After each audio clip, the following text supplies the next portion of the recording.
आप सभी छात्राध्यापक छात्राध्यापिकाओं का हार्दिक स्वागत है। आज हम लोग पढ़ेंगे शिक्षण के सूत्र, मैक्सिम्स ऑफ टीचिंग।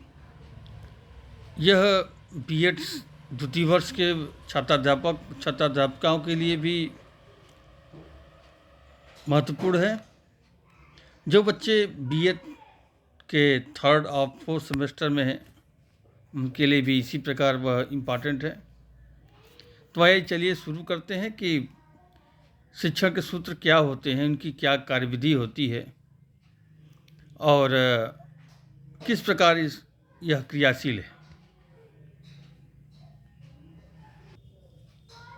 शिक्षण सूत्र शिक्षण प्रक्रिया में विशेष विधियों का ज्ञान कराते हैं, जिन्हें ध्यान में रखकर शिक्षण कराते समय शिक्षक अपने छात्रों में गुणात्मक सुधार ला सकते हैं। इस शिक्षण सूत्र के प्रमुख बिंदु कौन कौन से हैं? पहला, शिक्षण सूत्र का अर्थ, शिक्षण सूत्र की परिभाषा, शिक्षण के विभिन्न सूत्र और शिक्षण सूत्रों की शिक्षण में उपयोगिता। अब हम जानेंगे कि ये शिक्षा सूत्र क्या होते हैं। शिक्षा के एक निश्चित उद्देश्य होते हैं। उद्देश्यों की प्राप्ति के लिए ही साधन के रूप में शिक्षण का प्रयोग करते हैं। अच्छे शिक्षण की मुख्य विशेषता यह है कि जो विषय वस्तु छात्रों को सिखाई या पढ़ाई जाए वे उसे भली भांति समझ जाएं और सीख लें। उन्हें सीखने के लिए प्रेरित करना, उनकी रुचि तथा ध्यान प्राप्त करना शिक्षक की कुशलता पर निर्भर करता है। और शिक्षक की कुशलता शिक्षण विधियों, सिद्धांतों, शिक्षण सूत्रों, छात्रों की क्षमताओं के समुचित ज्ञान पर निर्भर है। इनकी जानकारी व समुचित प्रयोग के द्वारा वह अपनी शिक्षण प्रक्रिया को और प्रभावशाली बना सकता है। अब जानते हैं शिक्षण सूत्र का क्या अर्थ होता है। Meaning of teaching Maxim's. शिक्षण कक्ष में शिक्षक के समक्ष सबसे महत्वपूर्ण यह होता है कि जो वह पढ़ा रहे हैं उस मूल पाठ का प्रारंभ कैसे किया जाए, शिक्षण कब और किस क्रम में किया जाए, बच्चों का ध्यान कैसे आकर्षित किया जाए, पाठ्य व विषय में उसकी रुचि कैसे उत्पन्न की जाए और जो शिक्षण अधिगम सामग्री होती है उसका प्रयोग कब, कैसे व कहाँ किया जाए। शिक्षकों की इन समस्याओं के समाधान के लिए विभिन्न शिक्षा शास्त्री व मनोविज्ञानियों ने अपने अनुभवों व विचारों को एक सूत्र के रूप में प्रस्तुत किया। इसे ही शिक्षण सूत्र के नाम से जानते हैं। इसी के आधार पर शिक्षण अधिगम प्रक्रिया सुगम, सुरुचिकर, प्रभावशाली हो जाती है। यह बाल प्रकृति पर आधारित होती है। अतः प्रत्येक शिक्षण को शिक्षण कला में पारंगत होने के लिए इस महत्वपूर्ण सूत्रों का ज्ञान अति आवश्यक है। एक कामिनियस और हर्बर्ट स्पेंसर ने अपने अनुभवों के आधार पर शिक्षण के कुछ सामान्य नियम निर्धारित किए थे। इन्हें ही शिक्षण सूत्र कहा गया। अब शिक्षण सूत्र की परिभाषा देखेंगे। Definition of teaching Maxim's.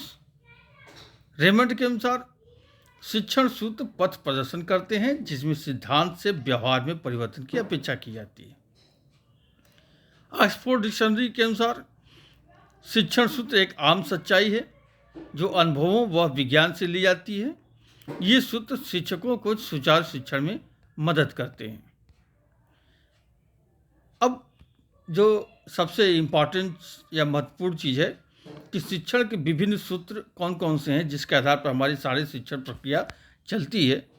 ये है सरल से जटिल की ओर, ज्ञात से अज्ञात की ओर, स्थूल से सूक्ष्म की ओर, पूर्ण से अंश की ओर, अनिश्चित से निश्चित की ओर, प्रत्यक्ष से अप्रत्यक्ष की ओर, विशिष्ट से सामान्य की ओर, विश्लेषण से संश्लेषण की ओर, मनोवैज्ञानिक तर्क से क्रमसंगत की ओर, अनुभव से युक्ति युक्त की ओर और प्रकृति का अनुसरण।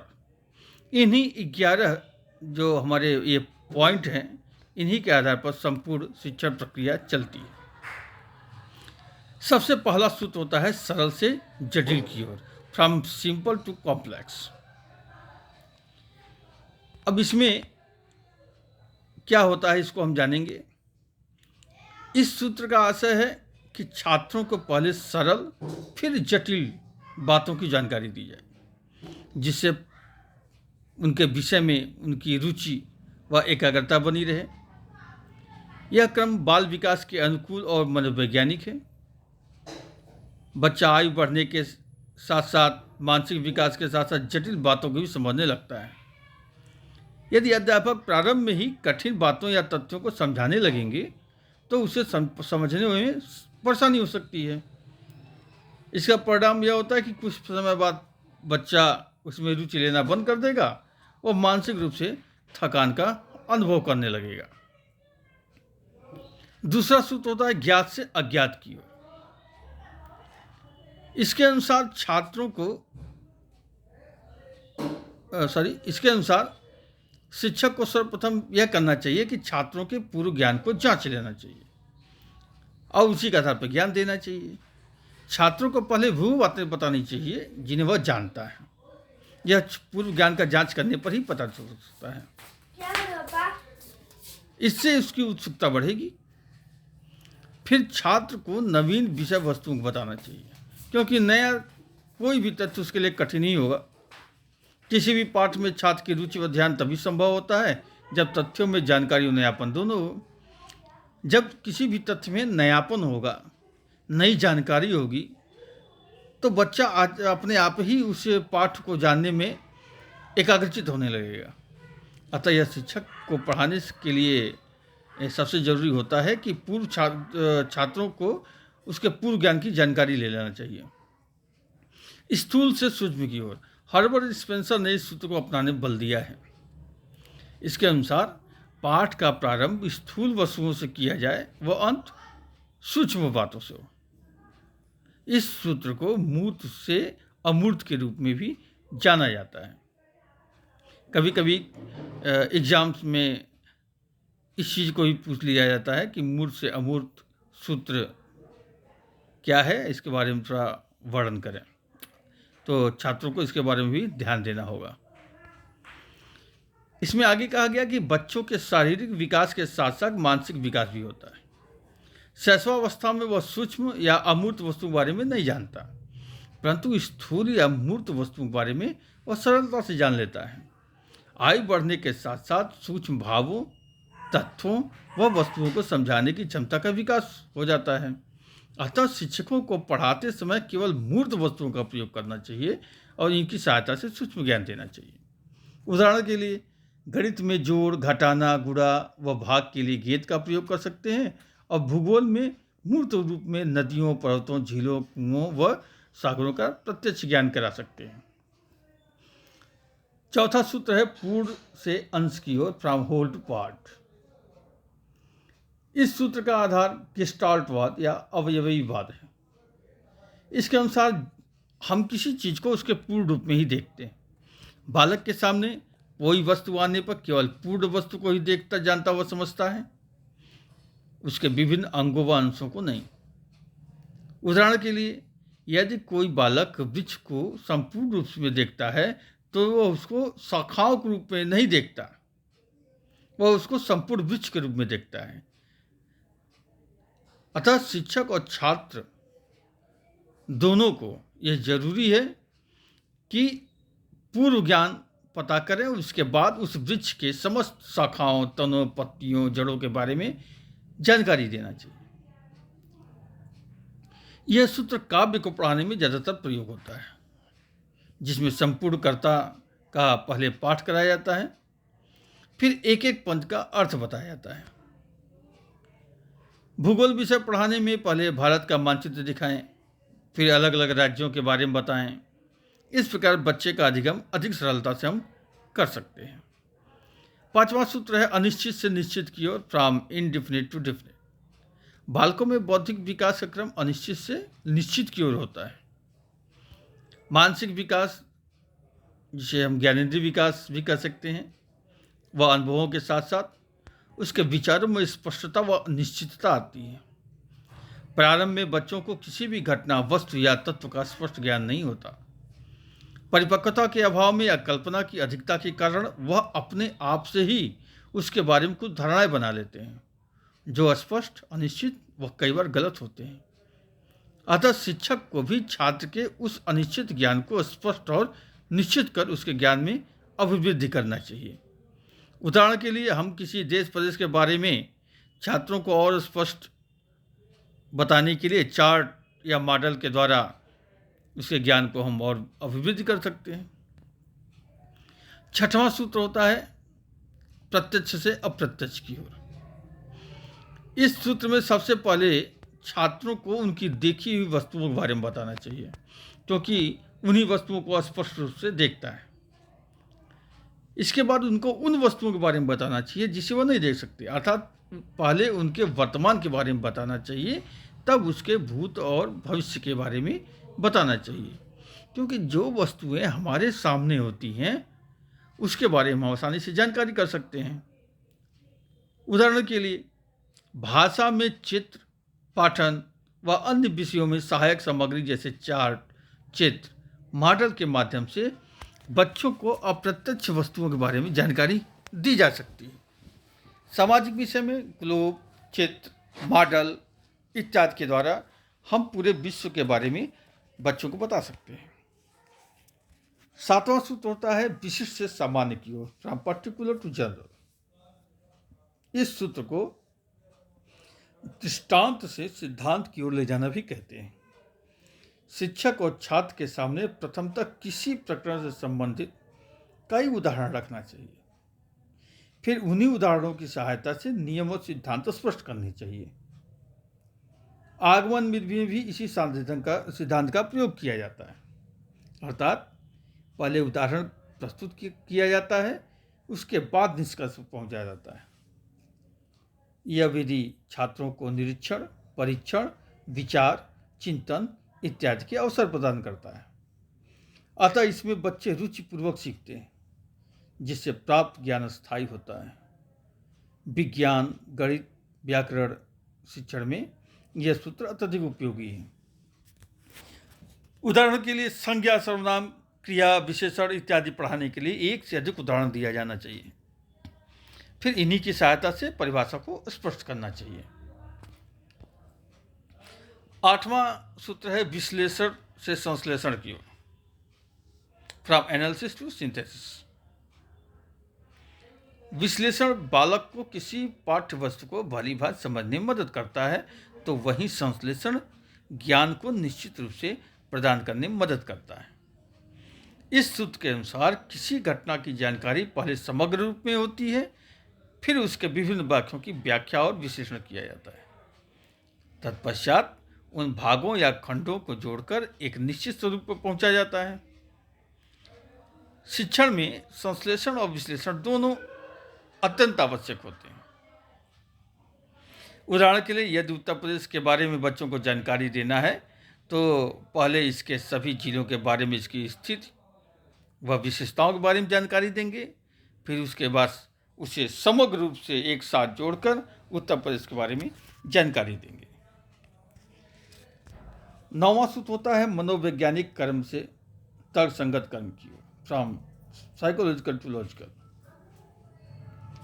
बाल मनोविज्ञान के महत्व के नाते यह जाना जाता है कि बालकों की शिक्षा उनकी रुचियों, रुझानों, क्षमताओं व जिज्ञासाओं के अनुरूप प्रदान करना चाहिए। जैसे जैसे उनके ज्ञान का विकास होता जाए, उन्हें तर्कपूर्ण और क्रमबद्ध ज्ञान देना चाहिए, जिससे उनकी रुचि व ज्ञान उनके विषय में पाठ्यक्रम पर बनी रहे। बच्चों को अगर मुगल कालीन विषय के बारे में बताना हो, तो पहले ही मनोवैज्ञानिक ढंग का प्रयोग करते हुए, उनकी स्थापत्य कला का उदाहरण देते हुए, उनके चित्रों व स्थलों को दिखाकर पहले तार्किक विवेचना करनी चाहिए, फिर मुगल काल के बारे में विधिवत व्याख्या करनी चाहिए। 10वां सूत्र होता है अनुभव से युक्ति युक्त की ओर, फ्रॉम एम्पिरिकल टू रेशनल। एक ज्ञान अनुभूत होता है, अनुभूत ज्ञान होता है जिसे बालक अपने अनुभवों व निरीक्षण द्वारा प्राप्त करता है। उसके इस अपूर्ण और अनिश्चित ज्ञान को, क्योंकि बालक का जो अनुभव होता है वह पूर्ण नहीं होता, क्योंकि वह विषयों के बारे में कम जानकारी रखता है, तो उसके इस अपूर्ण और अनिश्चित ज्ञान को वास्तविक व स्थायी बनाने के लिए उसे तर्कपूर्ण बनाना चाहिए। जो छोटे आयु वर्ग के बच्चे होते हैं, या जैसे अल्पायु वर्ग के बालकों में तर्क और विचार के प्रयोग की क्षमता बड़ों की अपेक्षा कम होती है। उनकी जानकारियों का आधार उनकी स्वयं का अवलोकन व स्व अवलोकन होता है, किंतु इन अनुभवों के कारण खोजने में उनका बाल मस्तिष्क असफल होता है, क्योंकि वो उसके लिए पूर्णतया तैयार नहीं होते हैं। अतः शिक्षक को बालक के अनुभव द्वारा प्राप्त ज्ञान को, जो बालक ने स्वयं के द्वारा अनुभव प्राप्त किया है, उस ज्ञान को विभिन्न विधियों व सामग्रियों के प्रयोग के द्वारा तर्क संगत और युक्त संगत बनाने का प्रयास करना चाहिए। उदाहरण के लिए बच्चा सूर्योदय व सूर्यास्त देखता है, गर्मी का मौसम, जाड़े का मौसम देखता है, वह जाड़े में कोहरा भी देखता है और बरसात में जोरदार बारिश भी देखता है। लेकिन ऐसा क्यों होता है यह उसके समझ में नहीं आता, क्योंकि भौगोलिक परिस्थितियों की जानकारी उसके पास नहीं होती। ऐसे में शिक्षक का यह दायित्व होता है कि उनकी इस जानकारियों को युक्त पूर्वक समझाकर कि सूर्योदय क्यों होता है, सूर्यास्त क्यों होता है, गर्मी जाड़ा कैसे आते हैं, जाड़े में जो कोहरा बनता कैसे होता है, बरसात में जो बारिश होती है कैसे बारिश जोरदार हो जाती है। तो इस उनकी जानकारियों को युक्त पूर्वक समझाकर इसके लिए कुछ TLM दिखा सकते हैं, कुछ चार्ट दिखा सकते हैं, इत्यादि सब चीज़ों का युक्त अपनाकर ग्राफिक्स दिखाकर उनको हम एकदम पूर्ण बना सकते हैं या उनके अनुभव को एकदम हम पुख्ता कर सकते हैं।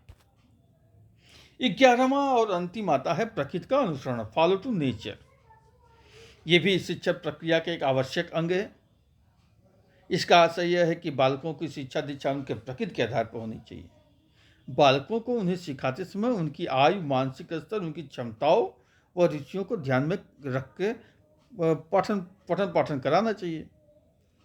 पाठ्यक्रम, पाठ्यवस्तु, पाठ्यपुस्तक, शिक्षण विधि, शिक्षण अधिगम सामग्री या गतिविधियाँ सभी कुछ बालकों की शारीरिक और मानसिक विकास व उनकी आवश्यकताओं के अनुरूप होने चाहिए। यदि हमारी शिक्षा प्रशिक्षण बालकों के विकास में अवरोध बनते हैं तो वह कतई भी तर्कसंगत नहीं होता, वह असंगत, अनुचित व अमनोवैज्ञानिक कहा जाता है। अतः एक शिक्षक के रूप में हमें इन सूत्र का अनुसरण करके छात्रों के सर्वांगीण विकास में सहायता करने को तत्पर रहना चाहिए। अब हम जानते हैं कि शिक्षण सूत्र की शिक्षण में क्या उपयोगिता है। ये तो जितने भी शिक्षण सूत्र बताए गए हैं उनकी उपयोगिता शिक्षण में अत्यंत महत्वपूर्ण है, क्योंकि शिक्षण के द्वारा ही शिक्षा के उद्देश्यों की प्राप्ति की जा सकती है। शिक्षा का महत्वपूर्ण और अंतिम लक्ष्य छात्रों के व्यक्तित्व का सर्वांगीण विकास करना है। इस उद्देश्य से शिक्षा का महत्वपूर्ण उद्देश्य अधिगम कराना, छात्रों में अधिगम प्राप्त को सुनिश्चित कराना शिक्षा का परम कर्तव्य होता है। अपने दायित्व के कुशलतापूर्वक निर्वहन हेतु शिक्षक के लिए आवश्यक और शिक्षक कला में पूर्णतः दक्ष होना होता है। यानी जितने भी शिक्षण प्रक्रिया है यह कुशलतापूर्वक तभी संपन्न हो सकता है जब शिक्षक अपने शिक्षण कला में पूर्णतः निपुण हो। यदि शिक्षण निपुण नहीं होता है तो छात्रों का अधिगम संपूर्ण नहीं होगा।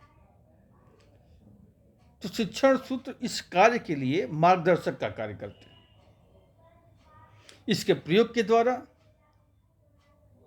शिक्षक अपने शिक्षण को सरल, रुचिकर, बोधगम्य व छात्रों को उपयोग के लिए सरलतम ढंग से प्रयोग कर सकता है। साथ ही इसके उपयोग के द्वारा वह बच्चों के अपेक्षित स्तर तक पहुंच सकता है। अध्यापन व अध्यापक की सफलता हेतु प्रत्येक शिक्षक को इसकी जानकारी व प्रयोग में दक्षता अनिवार्य है। इससे कम समय व कम श्रम में वह बच्चों को सीखने हेतु प्रेरित करके अपने लक्ष्य को प्राप्त कर सकता है। तो इस प्रकार हमने आज शिक्षण सूत्र के बारे में जाना। आगे अन्य शिक्षण विषयों पर हम चर्चा करेंगे। आज के लिए बस हम इतना ही। धन्यवाद।